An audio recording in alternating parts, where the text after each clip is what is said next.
What's happening, y'all? This is Todd Wilson with another episode of Elevate Your Game. Today we have former Division I player, coach, businessman, player developer, Mr. Justice Bartley. Man, I appreciate it, man. Thank you. Absolutely. It's a pleasure to be here. Yeah, and we got, a nice comfortable seats. Yeah, y'all see we upgraded the studio a little bit. We got the comfortable, nice recliners back. We lowered the table.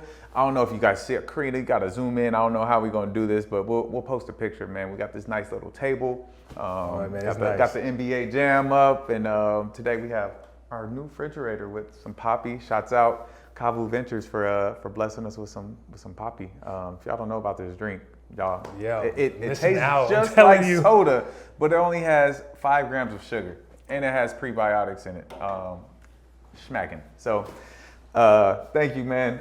We like to start this show off with the wall of hoop movies. Your favorite hoop movie of all time and why? Yes, so mine is More Than a Game. I wouldn't say it's the first basketball movie that I've seen, but I just remember it from start to finish, man. Like, it was something that stood out to me. It was like a real documentary, almost like getting a behind the scenes look on the next up and coming star, of the game. And of course, they had a fire album that dropped with it too. They did. Listen, it's arguable that Forever is the greatest collab of all time. People say that. Exactly. I'm saying, hey, this got to be somebody's top 5, man. So yeah, this is definitely my favored. No, I think this is the first time this has been chosen. It speaks to the generation. It speaks to that special team led by LeBron, and man, all of them are still doing their thing too, man. A couple of them coaching and doing other play pro for a long time, whatever it is. Hey, I'm curious to know if they're going to come out with a part 2. Just because there's so much has happened. That's interesting. You know what I'm saying? Like they could spin it, any kind of way they can. He's got his own production company. His hands are in everything, Exactly. everything. So when did you fall in love with basketball? Man, from as early as I can remember. It felt like I inherited all the great things that came with the game, as far as like being around like the right people, and my dad, man, like, my dad's been on your show before. I fell in love with this game from before I could walk, So yeah, it was just amazing, being in Atlanta at the time. All I can remember is going to games constantly, being on the court. Some of what you guys see, like with the little kids running around the court, like that was me too. So yeah, I love this game, man. It was perfect. That's awesome. And so growing up in the game with someone who was heavily involved in the game in Atlanta, that's when it kind of kicked off when you were growing up, right? It was people talk about this before, but the symmetry between hip hop and basketball. So think about Atlanta at that time, like early 2000s. The scene was lit. So my dad, I remember him running like Nike Pro City in Atlanta, and they would have all kinds of celebrities, artists pull up and play. They had pros come through, and that was just great. And for me, I was fortunate enough to just being around a lot of high quality high school players. Yeah. So I remember seeing like Randolph Morris and Justin Holland and Maya Moore, Lou Will. Like, it was like, at that time, man, it was like, this is the place to be. You have the gyms packed, everyone's sold out, or maybe it's too sold out, so you have to move the game to a different place. Yeah, so it was electric, man, for sure. That was the perfect time for me. That's awesome. And when did you start taking the game seriously? When did you recognize that, you've been around it and now you have to put the work in? When did that happen for you? This is really where the story like truly begins. I remember my 12th birthday, my dad didn't let me tell him beforehand that I wanted to take it seriously. He told me to wait. But I remember my 12th birthday, the only present that I wanted was for my dad to start working with me. I told him that was the decision, that I wanted to take this game to another level. I hit growth spurts from, I think, started when I was 10, and every year I would my shoe size would increase. Like, that's how many times I kept growing, So when I was 12, I was wearing a 12, and that's when things really took off for me. And I was involved in like AAU. We would have workouts, like after school, before the AAU practices, before like the school team practices. And at the time, that was, I want to say like the second or third year with my dad being at Auburn, being an assistant there. So my journey even before that was just through the lens of like constantly being around the game of basketball. Like I would be going, man, I remember going to a gym somewhere, it felt like the middle of nowhere in Georgia, and my dad was recruiting somebody by the name of Contavious Caldwell. So this was before he added the Pope, right? So I remember KCP like talking to my dad after the game, and them just having a great relationship. And I actually ended up playing for the same AAU team that he played for, the Columbus Blazers. So it was like things like that that really that kept drawing my love and passion for the game. You know, they were playing in the SEC. So when my dad's, they have a big game, I'm with him, staying up late at night, waiting for him to come home, and now I'm watching film, like watching film with him. So so like all that stuff for me started at a very young age, and then I was able to, just make that change at 12 to say like, hey, like I actually want to do this, So that's when things really took off for me. And then this is where,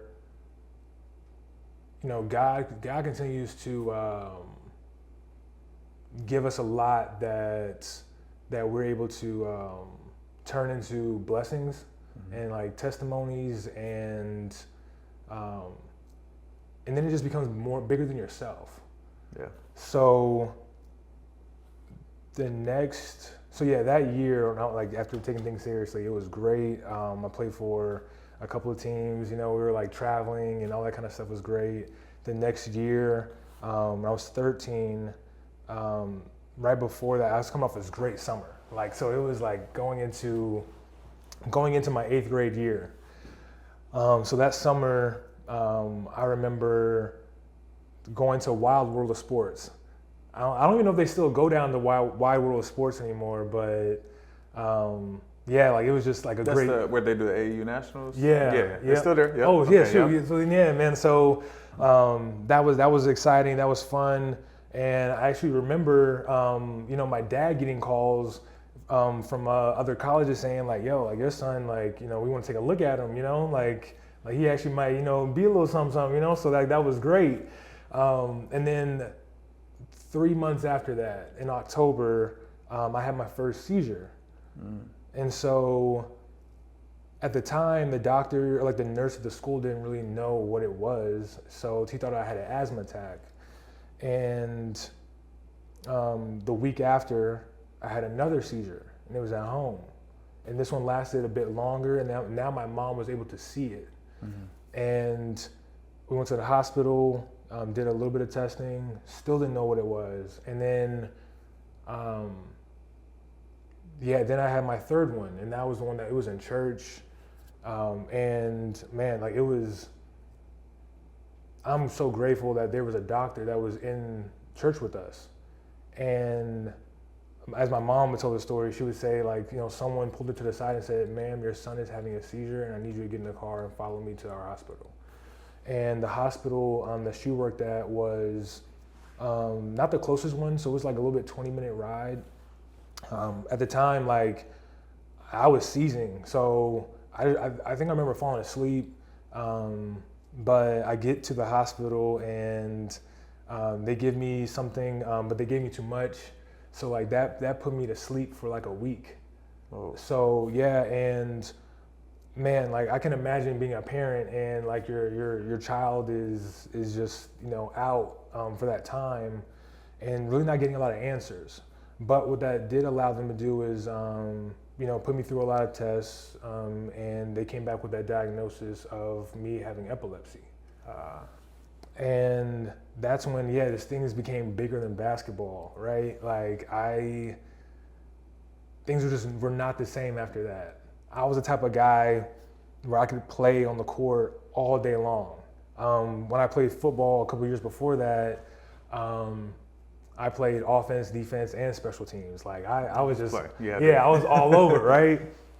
All of a sudden, now I'm challenged. Like I'm struggling to compete at the highest level for what feels like more than 6 minutes, without seeing like black and like purple and white spots sometimes, or without feeling like my like I couldn't breathe, and it was a lot to get used to. And putting like the game aside, even when it came to school, I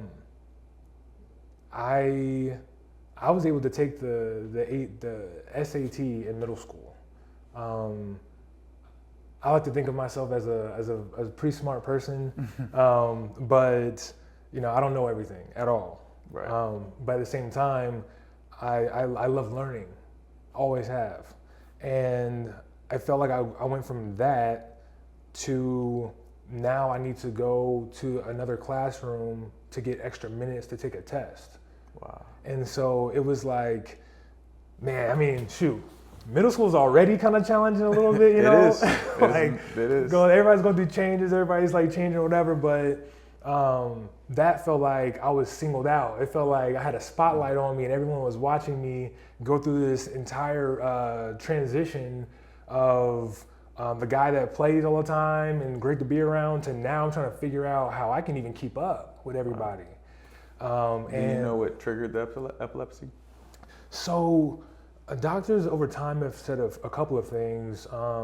One of them that's been like recurring is that I hit a growth spurt twice. So I went from 5'7" to 6 feet. No, I went from like 5'7" to like, all I know is over the span of 2 years, I went from 5'7" to 6'2". So I was really tall in 7th grade. Like I was looking over my teachers. And that's when the shoe size, like it kept going up, right? Like my mom, she was a soldier that summer. Like a lot of shoes. Yeah, a lot of shoes, a lot of jeans, like high waters. Now they're like looking in style a little bit. But yeah, like she, I just kept growing really fast. So like the brain developing that fast too. Some doctors have said that was part of it. Another one is just a combination of that plus maybe some other stressors that were like underlying. And recently, recently I actually found out that there was like a benign tumor in my brain. It was like incredibly, not say small, but it was, when the doctors saw that in my, I forget which scan that was, they were like, okay, yeah, this is probably like the reason why, you've been having like these challenges and why seizures may be related to that. So yeah, it's like all these different factors of how, it happened. And yeah, just that whole journey, man, like it just kind of changed everything, right? But I tell you this though, my love for the game hasn't changed. Like if anything, no, you could tell your energy about basketball is different than almost anybody who sat in this chair. Like when you talk about basketball, it jumps out of you, man. Man, no, I appreciate that. No, the love is there. You spoke about those challenges, and like you said, middle school is a rough age where you're going through all types of pivots in your life. And you facing that at the same time, what did you have for your emotional and your mental support during that time? And there's that, like you said, there's a reason you told us that, because God does stuff to position you for His glory, for the testimony that you're going to give. So, but during that time when it was dark, what kept you anchored, and what was your support during that time? Man, family, because I was still so young that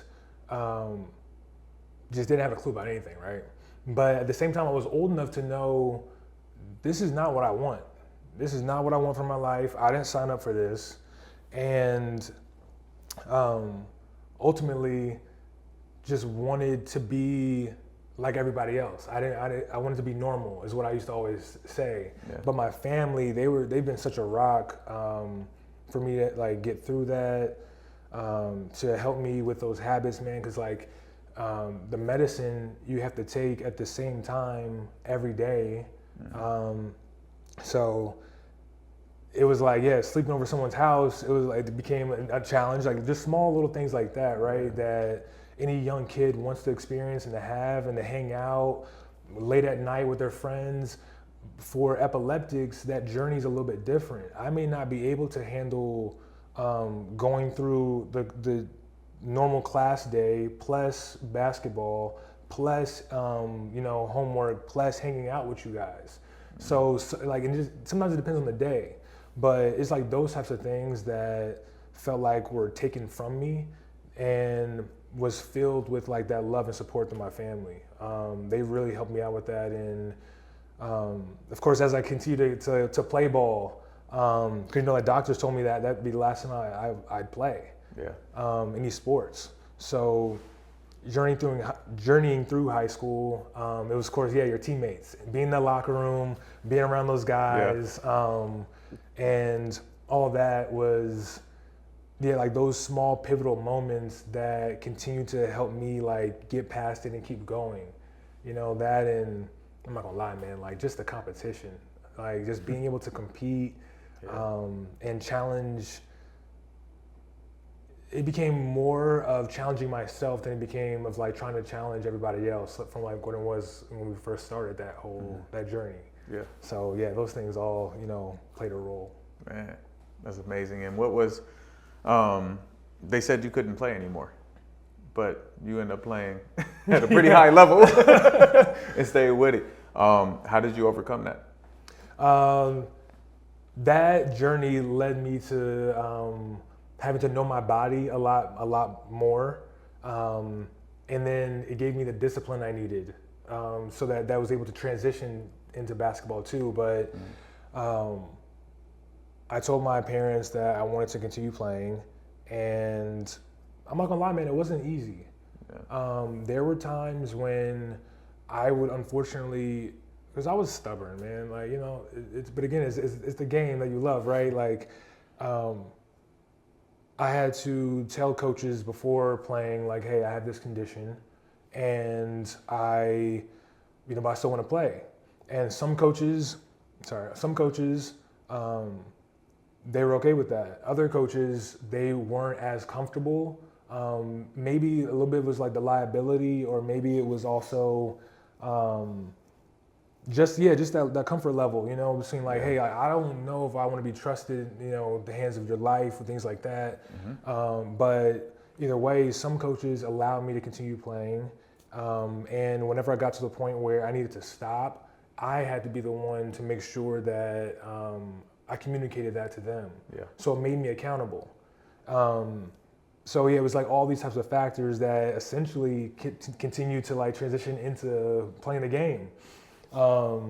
And I remember getting to the point at Montrose where, I'm with my guys. Some of my guys are still playing, man.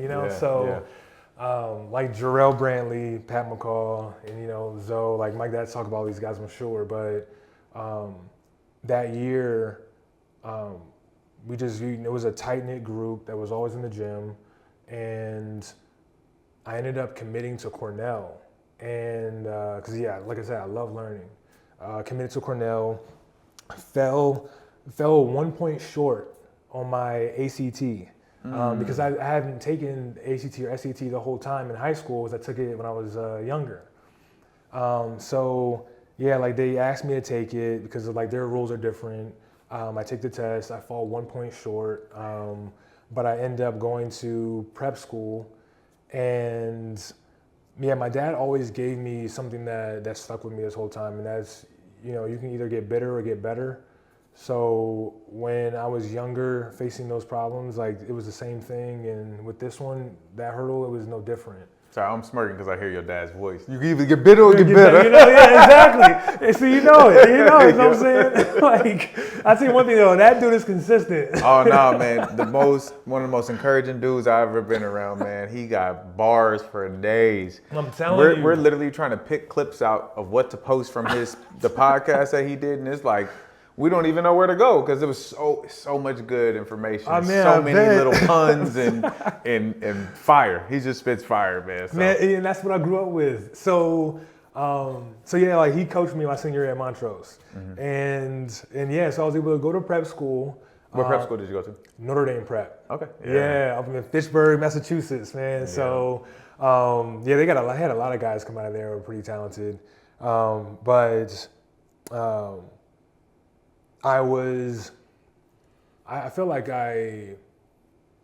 not to circle back, but part of that whole process for me was the mental aspect of it. So even though I had that support emotionally, I wasn't mature enough yet to have that confidence that's also needed. So when it came to work and all that kind of stuff, it was great, but anytime that I would get like a couple of coaches calling or get some letters in the mail, those things were great. When it came time to having these, like get to the point, like where they transition into an offer, I felt like, man, like they don't want to offer me because they found out about my condition. And I know it, I've experienced that before. And that's, like I need to be normal. I need to be doing something else, and long story short, I was left with a few options for college, scholarship, but ultimately I chose to be a preferred walk-on at Virginia. That school, man, it felt like it was just amazing, man. TB, like he kind of teed it up for me really well. Like I went on a visit, and on that visit, I also saw like familiar faces, like guys from Georgia that I hoop with, like Evan Nolte, Malcolm Brogdon, Isaiah Wilkins, like who I grew up with. That felt like home. They had like an environment there that allows you to be yourself, maximize your opportunity, at the same time set you up for life after sports. So chose to go there, and yeah, continue to balance that whole journey, at the same time. And then, it was like, okay, but now like in this new role, I went from playing all the time to now I'm in this new role to continue to support my team and all of that came with it, So it definitely like fueled another side of me. But yeah, every single step of this whole journey, man, just continue to like present itself in a new face, which I mean, I feel like in the grand scheme of things, like has led me to this path, which is great. You pointed out a couple of things: discipline, accountability, mental toughness, being a good teammate, all these things that apply to life and speak to whatever we do. Like those are things that we have to be successful. So, and you can tell your parents did a great job, your family did a great job of giving you that mindset to endure all those things. And I have to ask, because I always say, man, go where you're going to play. Why in the world would you not go hoop? And so explain to me, or I understand all that, like, in retrospect, looking at it, right? Did you know then that, were you the mindset like, I'm a preferred walk-on, but I'm about to take somebody's minutes? Or were you going there and knowing like, hey, I'm doing this because I'm sacrificing for the bigger picture? No, I'm not gonna lie. I was like, I'm gonna take somebody's minutes. Okay, cool. All right. As long as we got that, we good. Man, all right. I was like, I've been hooping with guys that have been playing at the highest level my whole life. I've been around it. I've been exposed to it. I was like, and plus I like to work. I was like, okay, like we're gonna make something happen, Yeah. And at the same time, like I felt like it was the perfect spot for that to happen. Knowing that it was a system that I could understand, it was a playing style that I could adjust to, because my dad's super big on fundamentals. Yes. So those things translate into college easily, and I was like, I'm gonna compete with the best of them and try to make it happen for myself. Dope. Okay. And ended up earning a scholarship. But yeah, man, I mean, I'm not gonna lie, man. I don't know how much time we got. I try to skip through this stuff a little bit, but man, my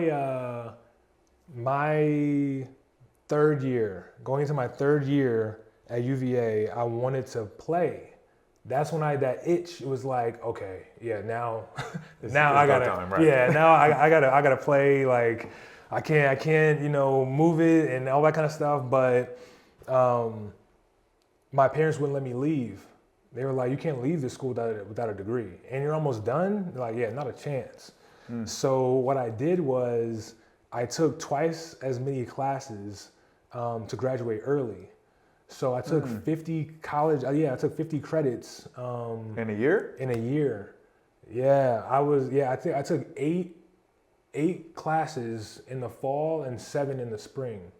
Oh, you wildin'. Man, and I had like an internship, but I don't even know how I did it. And you were playing basketball still? And I was playing, yep. I kid you not, God was holding my hand the entire way through that. I just like the lack of excuses that you have to have is amazing because these kids, I'm trying to do this in a positive light, but I don't know if there's any other way to say it. Like, man, you have a condition that you are not supposed to even be playing sports. You're playing at one of the top universities for basketball, in my opinion, with the coaching and every coach or everything that it has. And you're taking 8 classes, 7 classes, and have an internship. Yeah, man, like that's what this is about. Your love for the game exceeded all discomfort, all medical stuff. That's what the love of this game looks like. And that's what I want kids to be able to see and understand, that if you really want this, you really want this dream, you got to put down the video games, the fun, the being cool, the excuses of why you're not where you want to be. That's what it goes down to. And so you wanted to play, so your mindset was, I gotta hurry up and graduate. I gotta hurry up and graduate. So you take 50 units. Exactly. Did you get straight A's? It was crazy enough. So didn't get straight A's, but that was the best year I've had academically. Whoa. But I think again though, it goes to what you're saying. It's like the focus that I had to have, man, like that lesson for that year, the lesson that was given to me was to be in the moment. And sometimes like even now I still try to balance that like everyone else does, but I think it was like that type of focus. I knew I had to be present in the classroom because I didn't want to learn again after class for the homework. So I was like, no, I'm gonna learn now so I can get this, do what I need to do after class in that short time that I have, so that I can then get back into the gym later after practice. And then I can also meet or like study for a test or do all these other things I need to do. But the moment at least I felt like the moment I would take my eye off the ball, or if I let myself get too comfortable, you can easily see how taking 8 classes, you get behind on one, you got to catch up, you get behind on another one, and now it's 2, and then it's like, and then we do that with work. Exactly. We do that with work today. Like that's where I'm at today. It's like, man, I gotta complete this before I could get to that. And yes. Exactly. And this is something that I hope kids take away from this is we all commit to something. So through that commitment, my teammates in practice, even though I wasn't committing on the court as far as playing time, they knew in practice I gave it my best and I pushed them. I pushed those dudes. And if I'm distracted or if I'm over here doing other things and I'm not able to be present with them, then how am I getting all of us better? And the same thing in the class. Like I made a commitment to make sure that I graduated. If I'm not able to still fulfill these commitments, like no one's trying to hear all the other things you got going on. Like you got to really be in the moment and be able to maximize where you're at. And then when the next thing comes, like then, you can go ahead and maximize that one too. So man, yeah, it wasn't easy, but it was a lot of stuff, the good stuff that came. Did you graduated after that year? Graduated after that year. I did. Where'd you get your degree in? Sociology. Okay. So yeah. actually, Same. I got my degree in too. Yeah, I love that. Yeah, being able to see how people move in different environments, and then ended up going to an HBCU for a year at Maryland Eastern Shore, and so again, my story is kind of crazy. Real quick, when did you earn your scholarship at Virginia? Did you earn a scholarship at Virginia after? So I earned my scholarship in the middle of that year. So in January, I got awarded a scholarship. And then, again, great group of guys and coaching staff. They were going to do the same thing again for the next year. But again, like I knew I wanted to play. Yeah. And to be honest, like even that whole process, I also knew I didn't want to go to grad school because I was going to end up graduating in the middle of my last year. So I wanted to, get my master's as well. But when it came time to those like exit interviews, I was like, I just want to see what I got, you know? I don't want to be 20 years down the road wondering how I'd feel. I went to HBCU, which anyone can understand. I went from PWI, UVA to HBCU. It was just another adjustment, right? That was a great opportunity for me though. And the weeks leading up to the season starting, I found out that I needed season-ending surgery on my knee. So I had to get surgery about a month, 2 months after that. And while I was home, that was the big what if. What if I didn't? What could happen? But you fall back on your foundation. You fall back on the things that you build along the way. And so I just started, I couldn't turn the camera off or the screen off. Like I would be watching games and then I would send messages to a lot of my guys that were playing. So, one of them playing in the NBA and shoot him a text like, I feel like this is the reason why, your shot's falling short on this 2 triple pull-up. And he actually took the information. I'm glad he did because he was like, you should get paid to do this. And so that's what it wasn't. No offense to my pops, man. He knows the story, but I didn't want to coach because I already seen it. But it was like a trigger to like, oh shoot, I guess I can do this, And if I want to do it, I want to do it at the NBA level. I want to learn from the best and be around the best. That's when I became a GA at Miami, and I did take that mindset of like finishing early. So I knew like I don't want to be a grad assistant paying for grad school for 2 years. So I took twice as many classes again and graduated in that 1 year in Miami. But you got your master's? I got my master's. Where'd you get your master's in? I got my master's in liberal studies at Miami. Okay. They structured those classes really well for someone like me who just loves to learn. So I was able to sharpen my critical thinking skills and ask questions to everything, but do it in a way where I'm solution oriented. So I try to find the answers to them too. It wasn't that bad, man. I was grateful to be given the opportunity to also be part of the NBA coaching development program. How did you get in that? So that was through one of my family members who ended up knowing one of the mentors who ran the program, and it was one of those sit in the back of the classroom and just absorb the information types of opportunities. But all in all, I was able to get. You was in the room, man. Yeah, being a sponge for all that stuff, man. This is the example of you using basketball, not allowing basketball use you. Somebody on our show just said this. Who was that? Khalil, Ryan Murphy. And then Khalil mentioned it too, though, right? But yeah, Ryan Murphy did make a point of that.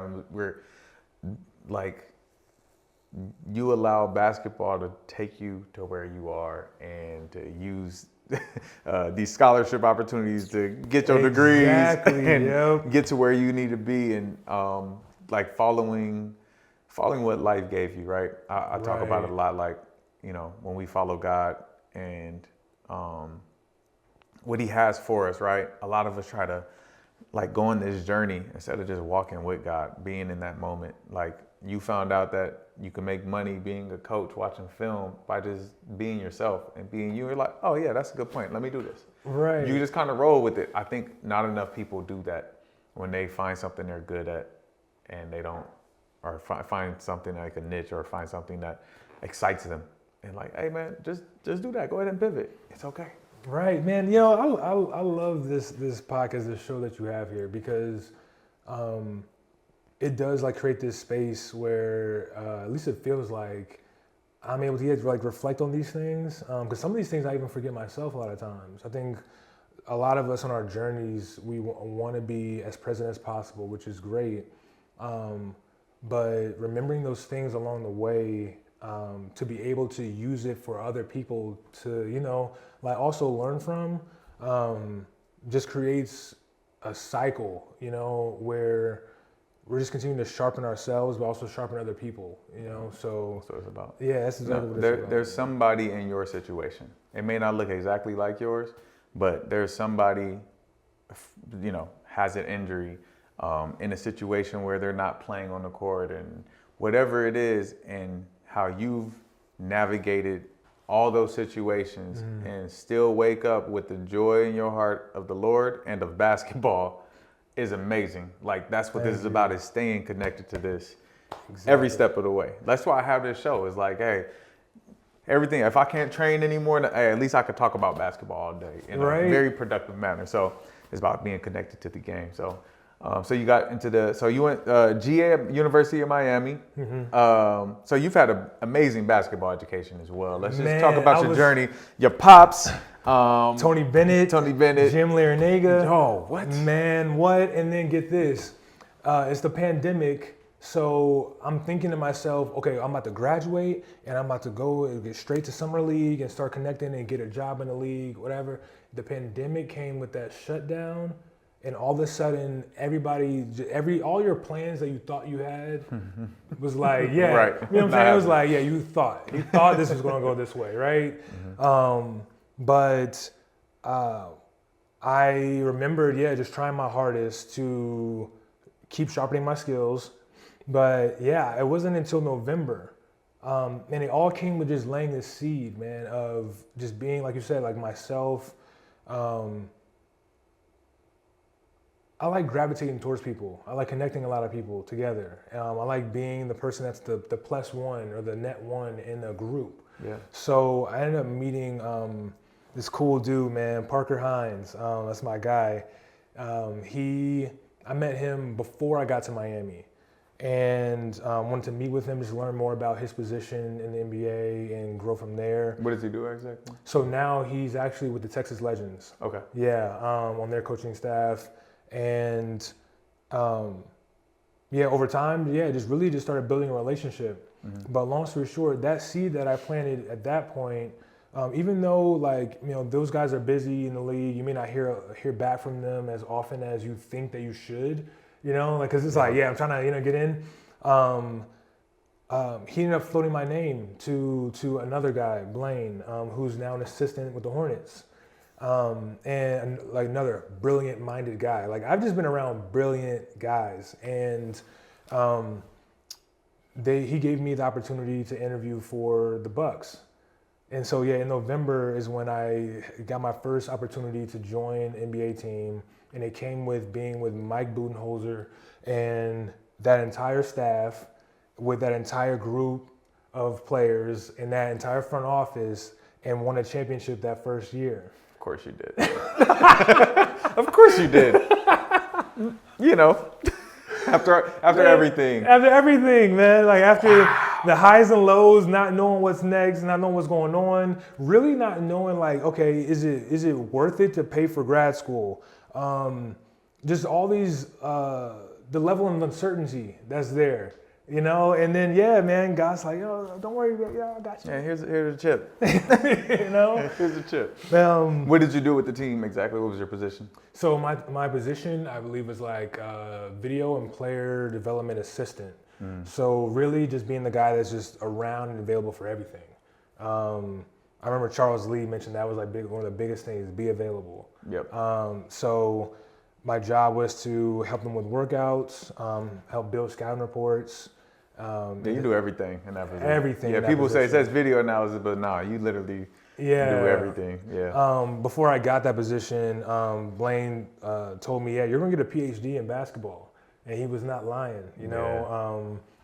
I say, even with that though, which was, I've just been very fortunate.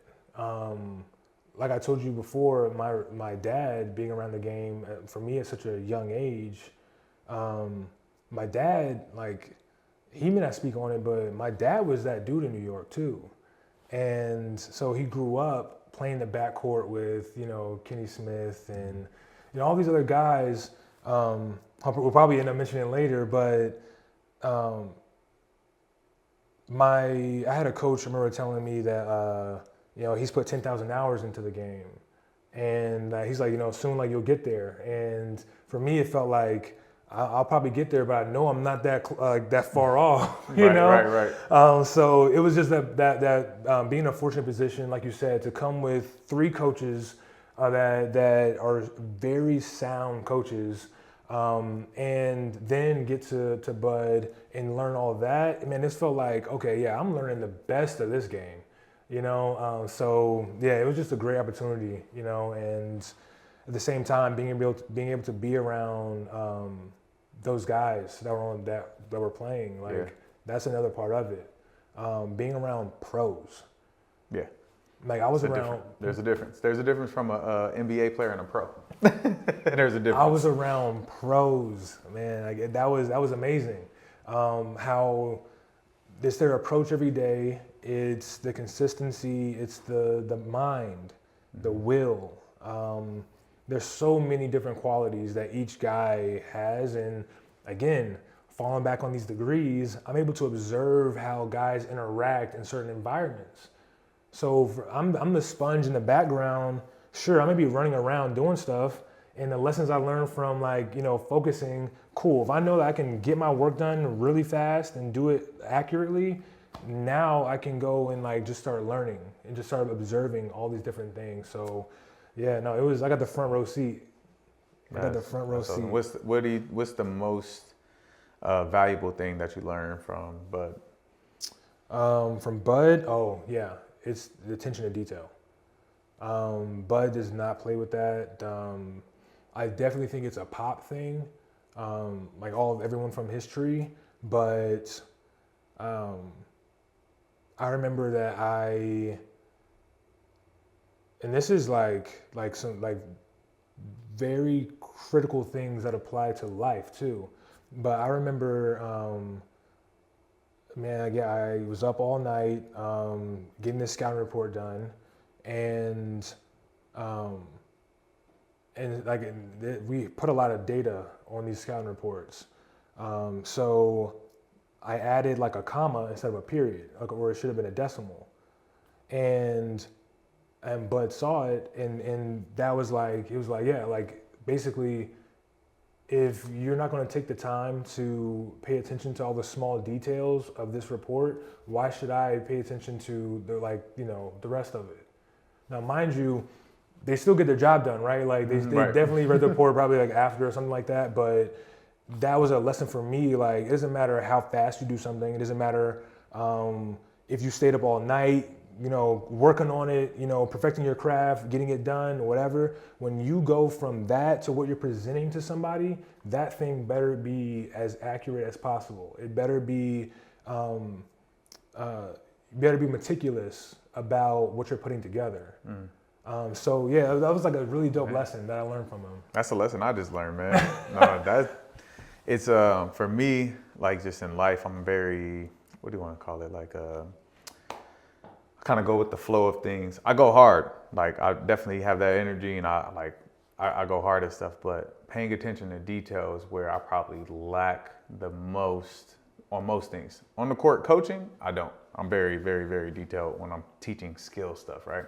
But just in life in general, I need to start putting the decimal where the comma is. And that's a quote. It was your quote. I don't use me. Use his. I'm just saying that I need that because that's I think it's so important. Just being. It's what triggers in me is being a father. With my kids is I need to stop putting a comma right there.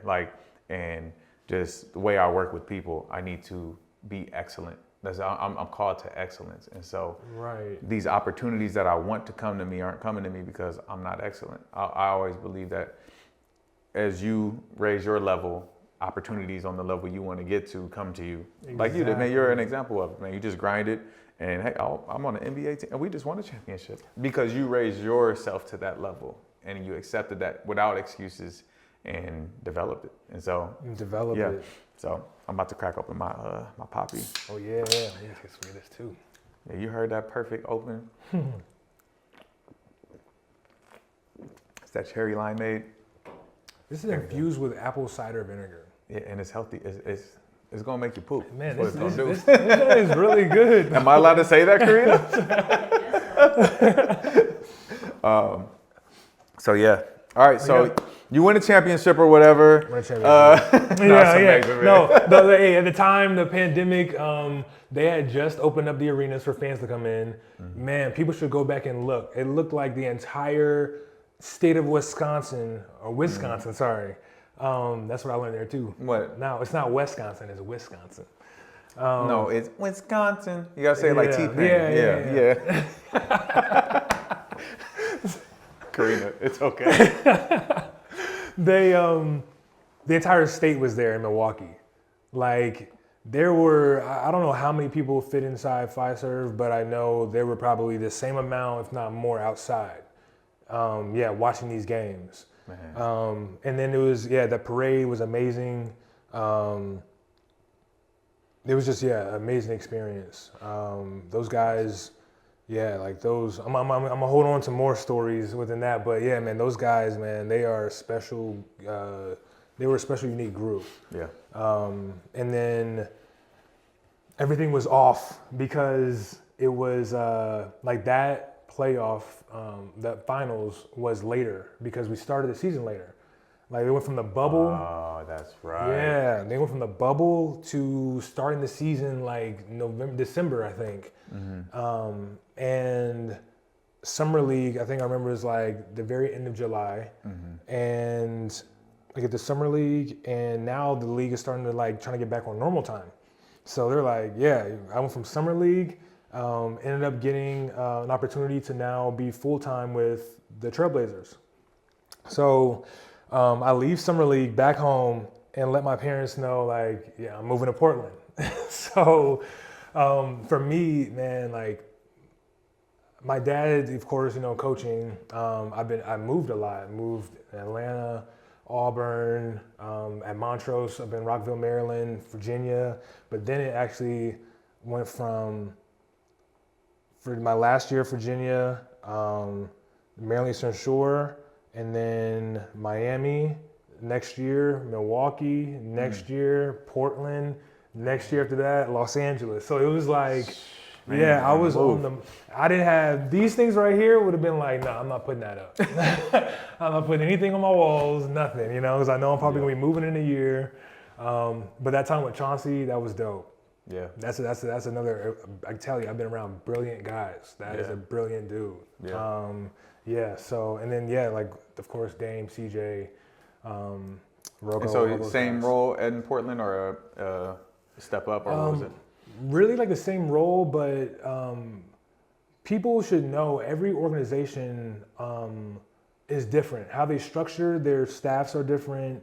And within those staffs, the opportunities that you're able to get into are also different. Mm-hmm. So I wasn't able to, be one-on-one with a player in Milwaukee, but Portland offered that opportunity for me to like help players work out. Who are your players? So I would be, when I say that, let me backtrack a little bit. I was given a little bit more freedom. So some of the players, though, they were Greg Brown. I'm trying to think. Oh my gosh, man, there's so many guys. GB. Portland, man. And I see their faces. Like KB's one of them. Jeez, man. All the young guys. Got it. All cool. The young guys. Got all the rooks. It was really because of, again, the coaching staff, right. And the coaching staff, even though like they handled these players directly, they would be taking care of things or caught up in meetings, and they trusted me enough to say, hey, go run this workout, or like fill my time, or even, hey, like, I want you to break down some of this film, with this player. Yeah. So that was great, and man, like again, dope staff. Like being with coaches like Anisha Curry, and Scotty B. So yeah, Scotty he's with the Lakers now. There, no. Yeah, so like these different coaches, them around. Excuse me, sorry. It baffles me that he is not a head coach somewhere. Scotty Brooks is phenomenal. Phenomenal. Yeah. Man, some of these guys. That's what I'm saying, man. That's another beast within itself. You got a lot of brilliant-minded coaches that are ready to go. Yeah. But again, like those things were examples for me too. Like coaches like Hetz. Steve Hetzel just got the assistant coaching job with the Nets. But these guys, they showed me as a young guy. Like, even though I want to keep moving and keep going and all these other things, they want the same thing too. But they're professionals at being in their role, and that's something that I didn't learn until like the next year, in Los Angeles or with the Lakers. Like, so you were only with Portland for 1 year. Yep, and then it was on the road again, man. I was gone. Okay, and so when you went to the Lakers now, what position? Same position again? Same position, but different. Yeah. So even though these were like you can call them like kind of like promotions, ultimately for coaches, it's the same thing, because you break them down a little bit into categories. You have front bench coaches, back bench coaches, the video room. So even though there might be a little bit of moving up in each funnel, or even some overlap a little bit, right? Mm-hmm. Like ultimately, like that's kind of like what it is, and that's that's my role with the Lakers. You were which one were you? Front, back? Oh no, video? Still in video room. Still the video. Yeah. And then and so, what was the difference in this position from the previous two? This position was now, it was a decision that I made because I knew I wanted to continue to get exposure. I wanted to absorb as much as possible. Mm-hmm. And man, like being with Phil Handy and being around, again, a different group of players, those were opportunities I felt like I couldn't pass up. And at the same time, it's also a different front office. So I felt like I wanted to continue to challenge myself in different ways because I knew for me the goal was to really be in the front office and go that route. But every organization comes with their different styles and their different markets. So it was like, okay, yeah, this is like kind of like a different type of global market, like being able to learn how to get the job done when all eyes are on you, the pressure's on you every single night, and everyone has something to say about, what you're doing every single day. I wanted to know what that felt like. I wanted to know how the players respond to that, how coaches respond to that, everybody. Down to the security, like how is everybody operating in this organization? Because I'm going to be awarded with the lessons that I can learn and take away from that to then give to someone else. Mm-hmm. So yeah, like that's always something had in the back of my mind. You're a genius, man. I don't know if you knew this or if anybody ever told you, man. The way your brain works is amazing because it's not based on like knowledge. You love information, but you're using it to impact people and you want to give it back and you want to it's for the right reason, right? There's a lot of people who want to have knowledge to just have power. And that's Adam and Eve in the garden, right? That's them going to the tree of knowledge the tree and trying to get God's knowledge when they didn't even have to. It's more about having that knowledge and using it for what God wants you to do. And that's, man, you're doing God's work, man, by how you absorb information and want to be the best, but you want everyone around you to be good so you can learn from them, so you can give and reciprocate. And it's that part, man. Man, Yeah, man. That's why you're a genius. Like, I don't know if you know a lot, but you also have a great understanding of how God has created us to use what we have to bless others. So exactly. yeah. Like I really want to. I'm glad you said that, man, because it feels like I'm walking in my purpose, and what I just had to learn recently was there's layers to that, you know. Yeah. So What did you learn recently? yeah, so I learned that I wanted to. I got caught up a little bit with the coaching route. I did. I wanted to continue to go the coaching route and see how far I could go with that. But all of a sudden, it kept feeling like there was so much more that I could be doing. No, it felt like there was a deeper calling for me. It felt like my purpose, like God kind of revealed, like, okay, cool, now we got you to the next part of it. When I say that, how I think sometimes is in terms of you go from being a player to a coach, at least for me, and then it's like, okay, now it's like really like this next thing. And I found myself always being around groups of people and connecting them. And I continue to fall in love with development, like not even development of the player on court, but like making it holistic where it's all for full circle. My strength coach at UVA is really the one that told me that taught us that. Like how you do one thing is how you do everything. You know, like it just all translates. Yeah. So, like that's kind of like the thing that I just recently kind of discovered was there's opportunities for me to really impact more people, but in a different way. And with that, you talked about it before, like my passion for the game, like it just came with this whole back and forth of like this new kind of relationship that I had with basketball. So yeah, like that's like the biggest thing, knowing when to give your time to sit still and really be able to make sure that you're still following, at least for me, I had to make sure that I was still following the path that God's leading me, no matter how glorious things looked and how amazing things were. It was like, yeah, like I got to make sure that I'm aligned. Yes. So yeah, like that was what I was left with. Yeah.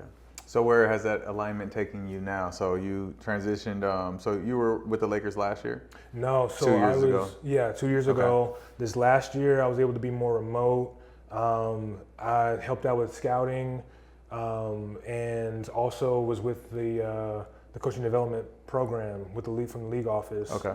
And at the same time, yeah, you can't take me off the court, man. So I was still like helping guys out right. With skill development, the player development, and now, yeah, like I really opened myself up to getting that opportunity to sit still a little bit more, had a little bit more flexibility, and it was studying. I was studying.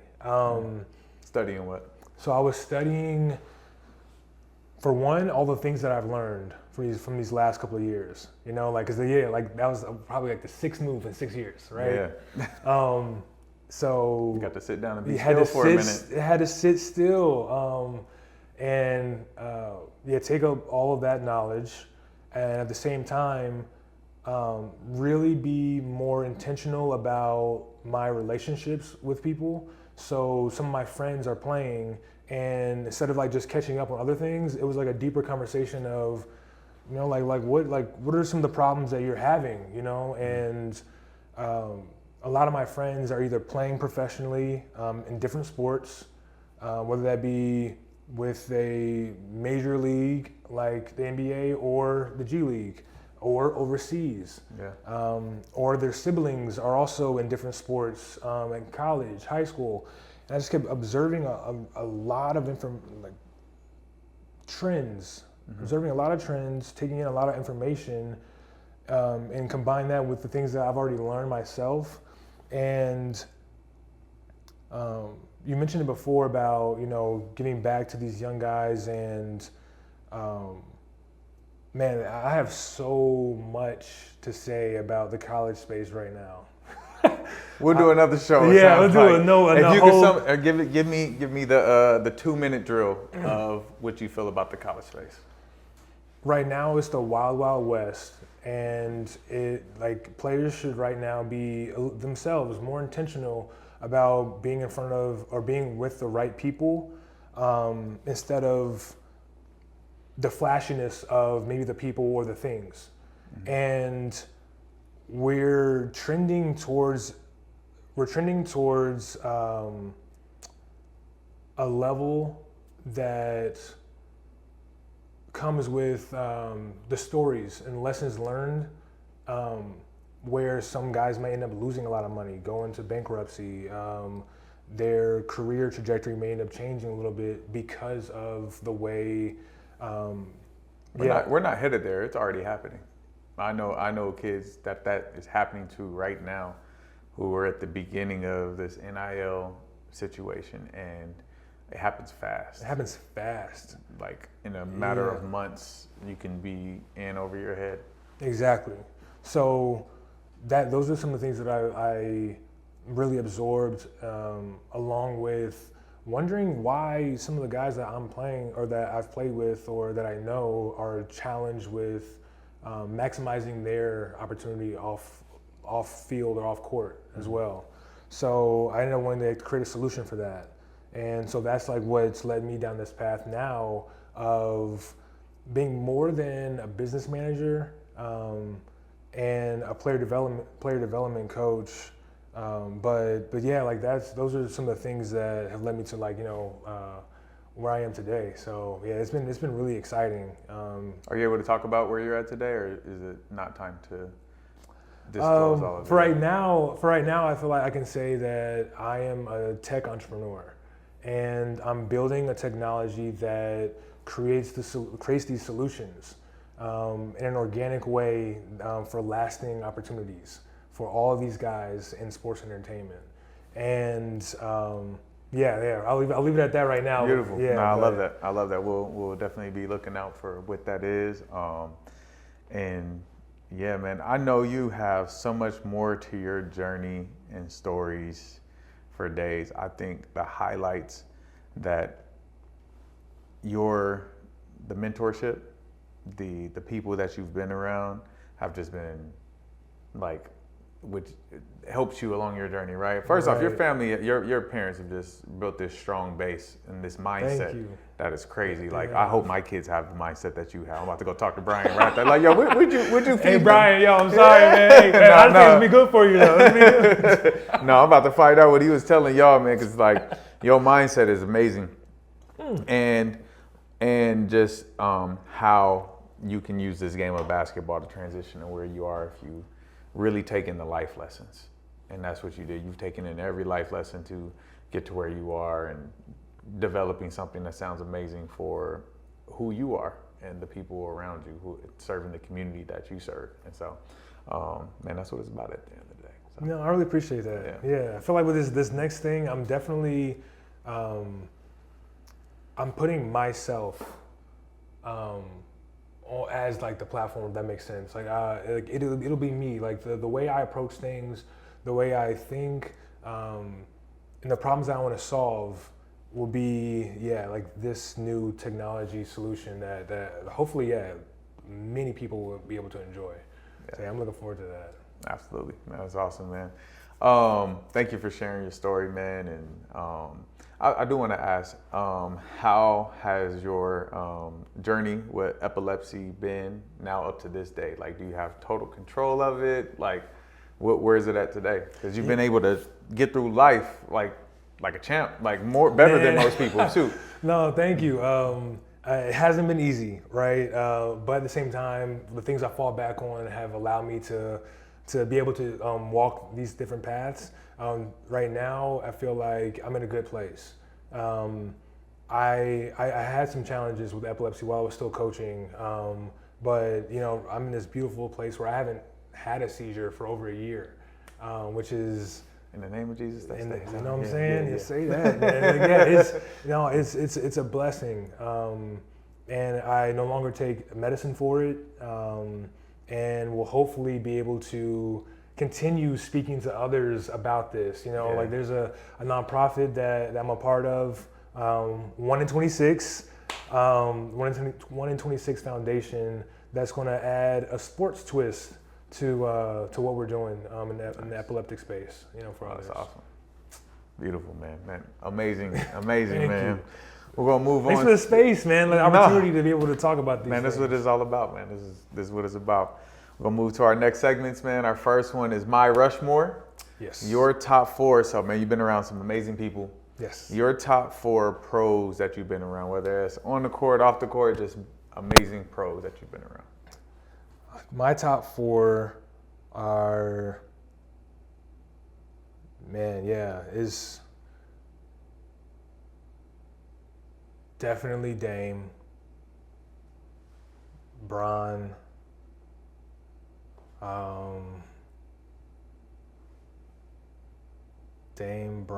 shoot, I can't leave out Giannis. Yo, 4? Oh, man. I think I know of one that I think you should say. I want to see if you say it, though. Oh, man. And I'm going to judge you if you don't say it. Oh, I'm going to judge you. I ain't going to lie. Dame, Bron, Giannis.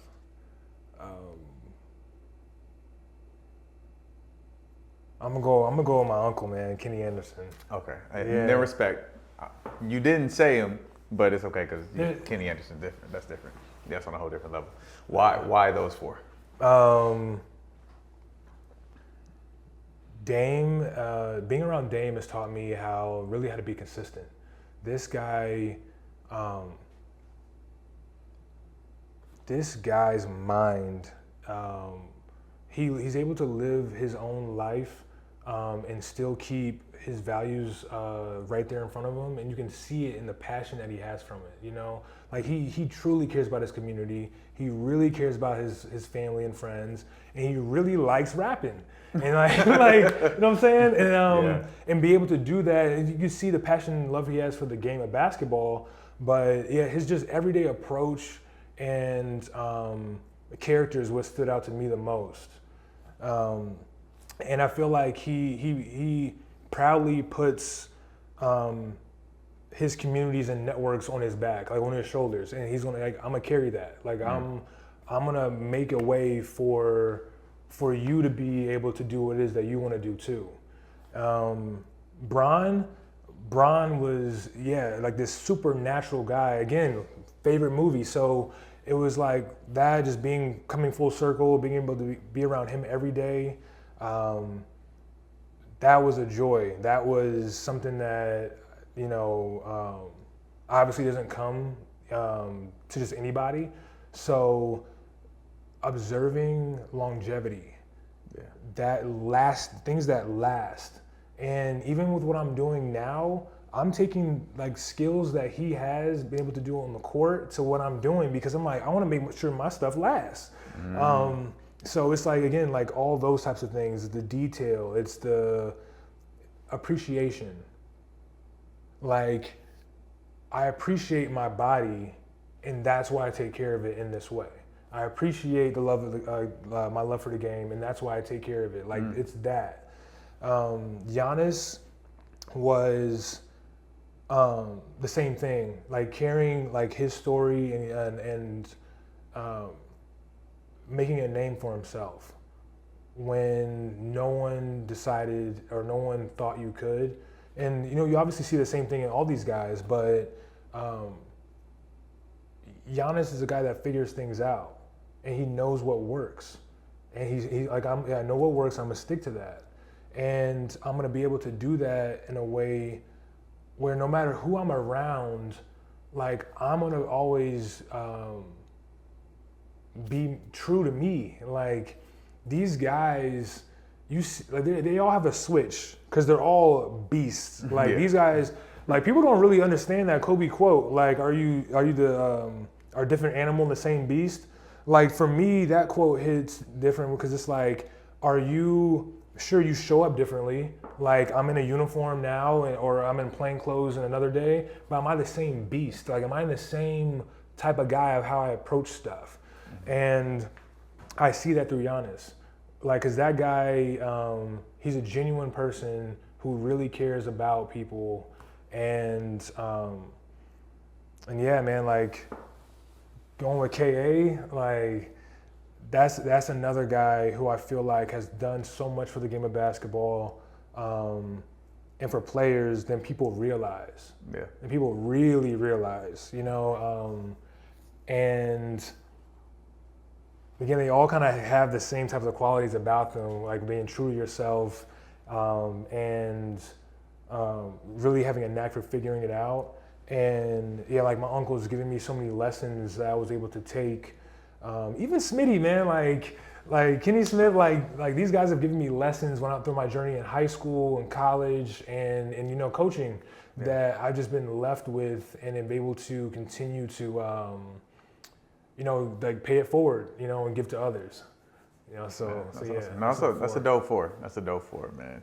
The one I was suggesting, Yeah. Drew Holiday. I knew it, man, because I'm like, yo, how are you not saying Drew right now? No, But for real. I understand it though, based on your life. Your life is, you've been around some amazing No, for guys, real. so, Drew's the one that inspired me to grow my hair out. I used to have braids before this, man. Like, that's the dude, man. Like, again, great, high quality guys, man. We can do that another time where I just, like, if any of you guys want me to brag on you, just know you didn't ask me. I know you didn't ask me. Like, I've been fortunate to be around some great guys, great pros, you know? So yeah, it's all love there. All right. So my four, Bron, just his approach, his mindset, his all-encompassing focus on being the greatest basketball player ever, and how he approaches it.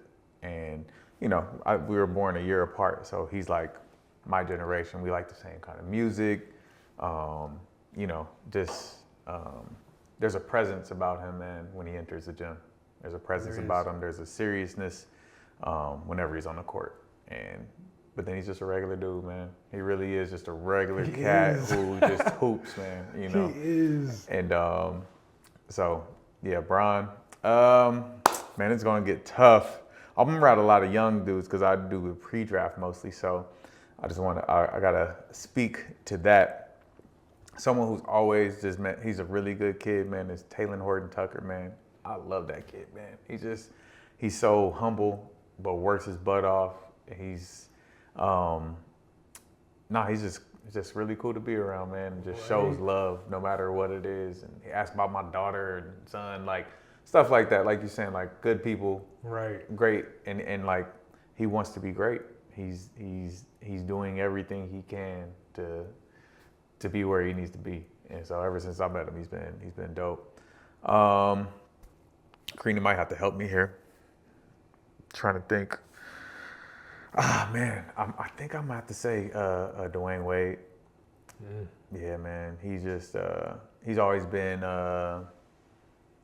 just information, cool, just giving information, and like I learned so much just being in the gym with him a few times. This is after he retired. I was in the gym with him, but he was just giving game, and he's just you know, it seems as if he is genuinely him. He's himself, and I can appreciate that about anybody, that he is genuinely him in this part of his life. And you know, he talks about the mistakes he makes, but he still comes back to his family, and he still loves this game, and you know, building an empire on the side. Like he's doing all these things, and it's genuinely him. Who was my last one? You have somebody I should say? No, my four. You have your yeah, four? okay, Karina, okay, cool. Karina go get her four too. And then, man, trying to think. Man, you know who I really like? Yeah, talk to me. Noah Clowney, man. That's my guy. The old man OG, Noah Clowney, man. He's just an old soul, man. And he don't want to do nothing but hoop and take care of his family too. Like he's so simple, but he gets to the work. And he's like, he's just focused, man. That kid's he's gonna be an all-star one day.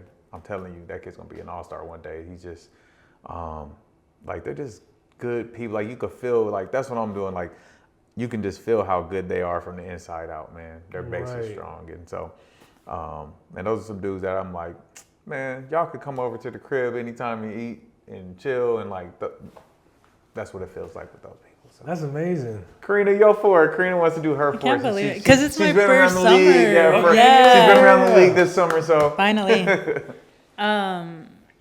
Dang, I wanted to say Braun, but everybody said Braun. But he's It's okay like, if the it's truth. crazy though, Yeah. because his work ethic is insane. Like, I had to get there 30 minutes early, and he was already there. And like, he never wasn't stretching or wasn't like putting in some kind of like effort into growing up. And he, like, as a female in sports, he also was very acknowledging and like respectful of like, oh, you're the videographer, like, cool, like, talk to the camera, engage with me. Didn't just ignore like, oh, here's another camera, which I'm sure he's like used to. But I didn't include him in my report, but I just want to say, like, he definitely did. My first one was Dwayne Wade, because that's been my GOAT since I've been little. And now I work with him, but I work with him outside on his like network. But I've seen him on the court now, and it's like, dang, like, you actually know what you're talking about. Like, you're killer at this. And he's... You're so cute that you said about Dwayne Wade. Like, that's D Wade. First of all, I was 5 when he got drafted, so I wasn't really present. But I will say he's like one of the funniest people I've ever met. Funniest person that I work with. Like, I think that's super not acknowledged, that this man's stories and the way he like delivers jokes in them, top notch. Like, he's funny. Funny guy. Yeah. But DJ, DeAndre Jordan, Okay. he's in my top 4 just because he made me feel safe in the sports world. Like, he gave me the confidence to be a like female in the sports world. So shout out to him, because he very, very kind human being, and like giving game to all the young guys. Loves all the young guys, messes with them, but like teaches them as he goes. And then Jordan Clarkson. Jordan Clarkson's everything. Presence, he's funny, but he like, not even just like style. Like, obviously he's killer on style, but he's learning and he's teaching as he like trains. Because it's kind of like each one teach one. So like, he's watching what somebody's doing, really wants to learn it. He'll like ask like, wait, what'd you do with your feet there? And like, we'll try to copy and we'll go back. And even when he like misses a shot, he smiles through it. Like, I told him one time, I was like, I've never seen you upset. Like, I've seen you like get like, dang, come on, Jordan. And he'll just like laugh and smile and walk away and like, next play. Right. So I was like, I've never had seen somebody that's like just so happy, just present in everything. Yeah. And Jalen Johnson, I think he's going to be the next up. I saw his growth over the summer. It's absolutely insane. I think he's super underrated. He put in that time. Those 2 workouts today, 6 a.m.s, like, was on it and very, very focused. Yeah, no, he's going to be nice. He was killer at the end of the summer. Man, it's cool seeing like the overlap. I think that's what I really hope that these young next generation of athletes coming up realize is like, there are more guys that have, like the 6, 7 zeros in their bank account, are super humble to themselves, family men, like, just thinking with their right mind, more than they are guys that are flaunting, wearing the flashy stuff and going about their stuff. Like, it's more of that, that I hope that they latch onto and see, because like, that's really what it is. It's like being able to get to that point and have that type of presence and aura for people to pay attention to you, and be able to have us, like talk about, like, it's great being around these guys, like, I actually want to make a sub. I wonder if there's a horn button, but but I want to make a sub on my Rushmore. I'm going to swap out GA for TA, his brother, Thanasis. His brother actually gives way more game than he does. Really? TA, what? We got to talk about this. Yeah, like... Hold on, man. I'm telling you. What do you mean give out game about life? Both. I'm not even joking. Okay, so, and this is not a knock. Yep. I don't knock any NBA player. Anybody who's in the NBA is top 450 in the world. I have so much respect. The things that you do on the court, though, that we as the people see, You gotta talk to me because he has a whole highlight film of bloopers. I feel like there's something that comes with that though. Like when I went from playing to now being a preferred walk-on, like I don't get any reps. I barely get any game speed reps. of the game. Okay. I really get to get in my bag or my feel like how I used to in high school. And mind you, yeah, like he used to play overseas before he got to the league.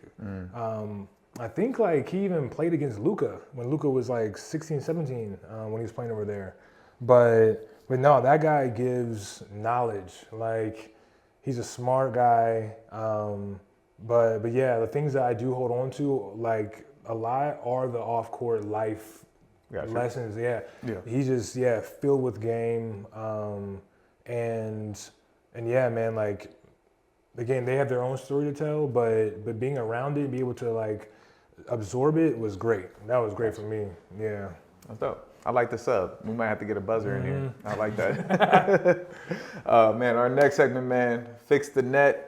A misconception about you that you want to make clear. So after you fix it, you can finish. Oh, you got to tell us first. Now we need a rewind button. Oh, is it other way? How you? Through the that way. Yeah. Okay, cool. He done messed up to fix the net. Fix the net, my bad.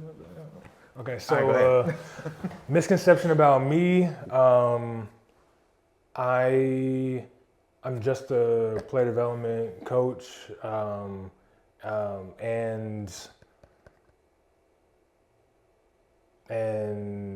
yeah, you know, like I like to have a good time. Like I think that's like a huge misconception for me. I take learning seriously, and I do way more than just help develop players.